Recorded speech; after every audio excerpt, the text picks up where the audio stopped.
Next message para sa inyo, guys.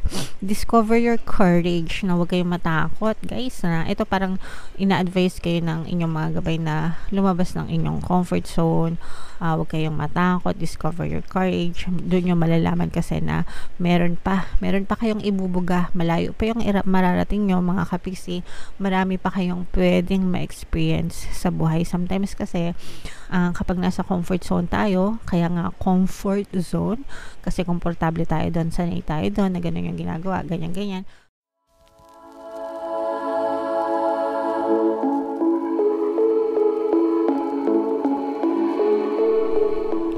Hello guys, hello Taurus, welcome back to Pinoy Pixie Tarot. Ang pamagat ng episode natin for tonight is messages from the universe para ngayong January to February para sa Taurus, Sun, Moon, Rising, Sign, and Venus. General reading lang guys, pwede mag-resonate, pwedeng hindi. Combination ng positive and negative energy, mga kapiksi. So, unahin natin itong deck na to guys. Tingnan natin yung mga mensahe sa inyo ng inyong mga gabay. Comment down below guys if naka-resonate kayo. Choices, make the best choices, no? Marami kayong choice sa buhay, mga kapiksi. We always have a choice kung ano yung gusto natin gawin sa buhay, and meron din tayong choice na titigan either yung negative or positive na nangyayari sa ating buhay, sa ating mga circumstance. So always make sure na palaging yung best choice yung pinipili nyo, or yung palaging tinititigan nyo, yung finofocus ng attention nyo, mga kapiksi, dahil doon kayo magbe-benefit sa mga positive things. Okay, so for example, there are always two sides to everything, mga kapiksi. It's either negative or positive lang yan. Kunwari, maliit ang sweldo mo, okay? So, kunwari lang, maliit ang sweldo mo, hindi ko. Maliit ang sweldo mo. Pwede mong titigan siya as negative kasi maliit ang sweldo mo, ibig sabihin konti lang pera mo, pwedeng baon-baon ka sa utang, pwedeng palagi ka pwedeng nagkukulang, ganyan. Yun yung negative side. Pwede namang maliit ang sweldo mo, pero meron, 'di ba? At least meron, kaysa naman sa wala. Yung iba nga walang sweldo. At least ikaw sa sweldo. At least may chance ka na makabili ng pagkain, makabayad ng bills, makabayad ng upa, 'di ba? So kahit kulang, at least meron. Kesa naman dun sa, ay nako, ang late ng sahod, 'di ba? So, yung ganon, nakita nyo ba yung difference, mga kapiksi? Yun yung sinasabi ko na you always have a choice. Either titigan nyo yung negative or titigan nyo yung positive na nangyayari sa buhay nyo. So, syempre, dun tayo sa positive palagi, guys. Okay? Babaguhin ko na nga yung title ng channel ko. Gagawin ko ng Think Positive. Next message para sa inyo, guys. Discover your courage, na huwag kayong matakot, guys. Na ito parang ina-advise kayo ng inyong mga gabay na lumabas ng inyong comfort zone. Huwag kayong matakot, discover your courage. Doon nyo malalaman kasi na meron pa kayong ibubuga, malayo pa yung mararating nyo, mga kapiksi.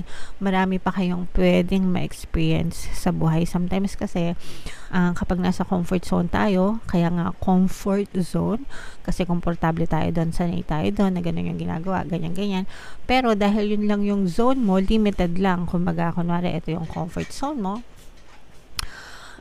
kung nandito ka sa loob, 'di ba? Ito yung comfort zone mo, nandito ka sa loob. Kung ano lang yung mga resources na available dito, yun lang yung ma-experience mo.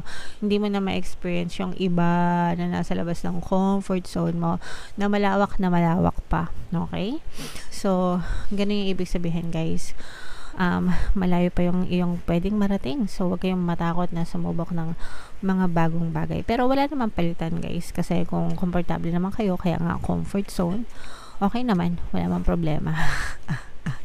Yun nga lang, kung gusto nyo pa, 'di ba, ng iba, labas-labas din pag may time, mga kapiksi. Trust your intuition, guys, no? Pakinggan nyo yung intuition nyo. Yung intuition natin, guys, kasi yan yung ginagamit ng mga gabay natin para maggabayan tayo sa tamang landas. So, unang-una, importante yung pagdadasal. Pangalawa, makinig sa iyong intuition. Excuse me. Kasi kapag nakinig ka dyan, hindi ka ipapahamak ng iyong mga gabay, mga kapiksi. Okay? Alright. Yung next message natin, Taurus. Enlightenment. Ito, hindi to magre-resonate sa lahat, mga kapiksi. Pero if in case naka-resonate kayo, ibig sabihin nito, for some of you, maaring nagkakaroon kayo or nakaka-experience kayo ng spiritual awakening, guys.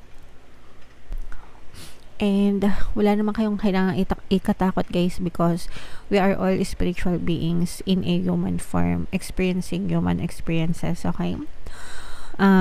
Pero lahat tayo ay spiritual beings, mga kapiksi. Yung iba nga lang sa atin, mas kumbaga malalakas yung kanilang spiritual senses, mga kapiksi. So for some of you, comment down below if naka-resonate kayo. For some of you, maaring nagkakaroon kayo ng spiritual awakening, yung tawag doon, guys. Alright? So yung next message for you, Taurus.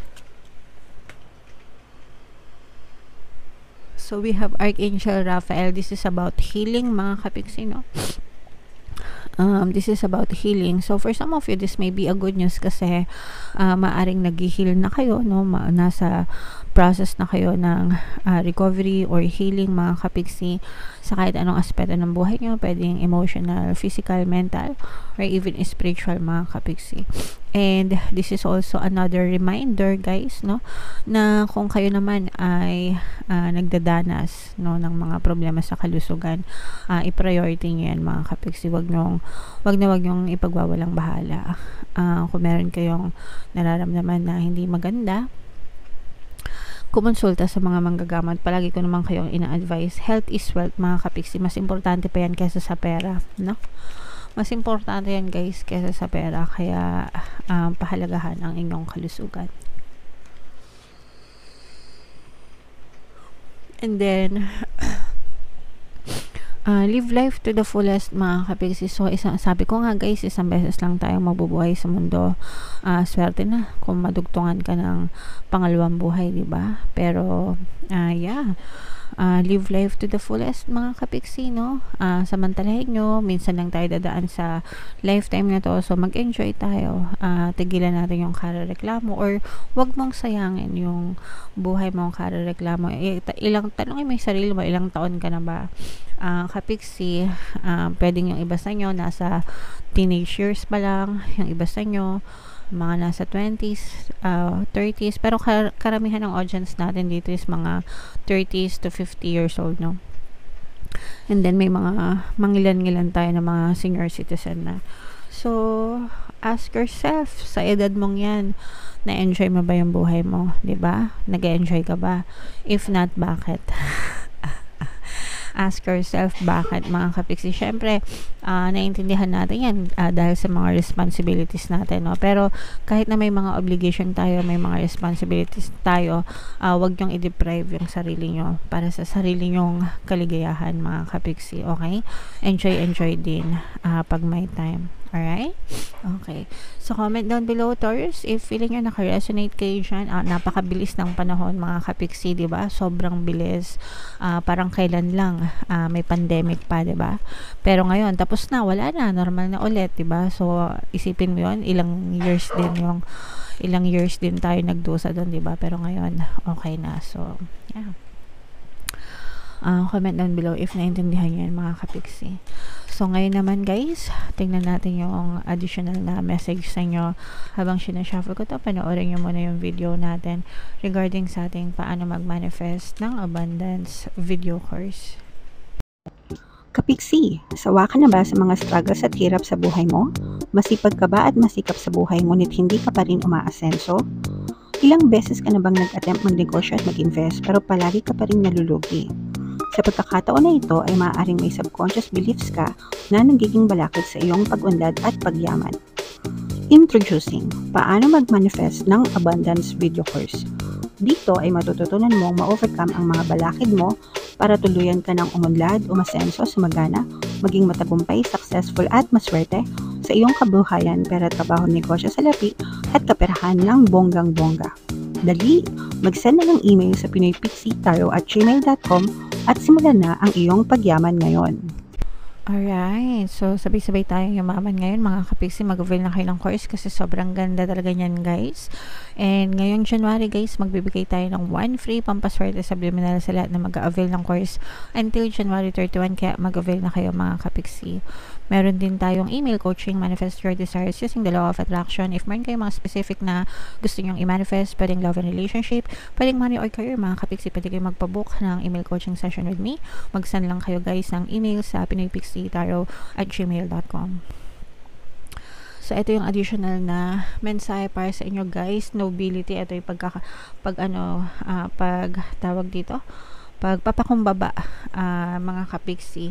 Celebrate your accomplishments with humility. The more na humble kayo mga kapiksi, no, yung mga humble na tao guys, yun yung mga lalong inaangat ng nasa taas ng mga kapiksi, regardless kahit gaano ka laki ng achievement nyo sa buhay guys. Kapag kayo ay mapagkumbaba, talagang lalo kayong pagpapalain. You are crowned with success, diba? Success ang corona mo, mga kapiksi. Powerful forces guide you, diba? Palagi kayong ginagabayan, mga kapiksi, and very powerful pa, no? And your ability to conquer challenges is limitless. So wag kayong susuko mga kapiksi, kasi kahit anong mangyari, kayang-kaya nyong malampasan yan. And kahit anong gusto nyo, pwedeng nyo rin yang ma-achieve sa buhay nyo. Always remember guys that you can be, do, and have anything that you want in your reality. Lahat pwedeng nyong maabot, ma-achieve sa buhay nyo. And yung mga pagsubok naman, yan ay bahagi ng buhay, no? That's the way of the universe to teach us lessons dito sa ating buhay, para matuto tayo, mag-grow tayo, mag-mature tayo. Doon sa mga experiences na yon, mga kapiksi, yun yung magiging gabay natin, diba? Para hindi na tayo magkamali in the future, at saka sometimes para din yan mapadpad tayo sa tamang landas ng buhay natin, kung saan magbe-benefit tayo mga kapiksi. Okay?